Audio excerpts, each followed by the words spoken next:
सबसे पहले एक बेसिक बात को समझिए। दुनिया में लगभग सारे देश एक संगठन को मानते हैं। वो संगठन है यूनाइटेड नेशंस। यूनाइटेड नेशंस का एक बहुत सीधा सा नियम है जिसे समझने के लिए आपके पास किसी लॉ की डिग्री नहीं चाहिए।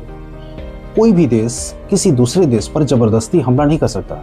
सिर्फ दो ही हालात में ऐसी छूट मिल सकती है, अगर यूनाइटेड नेशंस खुद ये इजाज़त दे, या दूसरी बात है कि कोई देश अपने ऊपर हुए हमले से खुद को बचा रहा हो। अब जरा रुक कर ये दो बातें बिल्कुल ही ध्यान से सुनिए।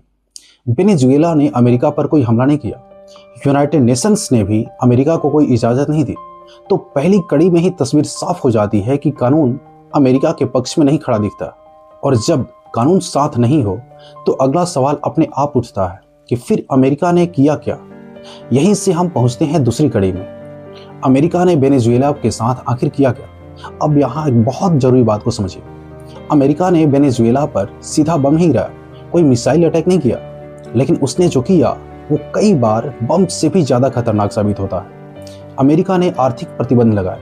मतलब यह है कि वेनेजुएला का तेल बेचना मुश्किल कर दिया, उसका पैसा और विदेशी बैंक अकाउंट को भी फ्रीज कर दिया। दवाइयाँ, मशीनें, जरूरी सामान आने में बहुत बड़ी रुकावट डाल दी।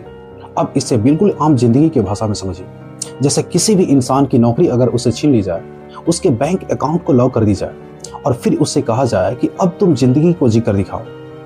फैक्ट है, इन प्रतिबंधों के बाद वेनेजुएला की अर्थव्यवस्था लगभग 70 से 75% तक गिर गई।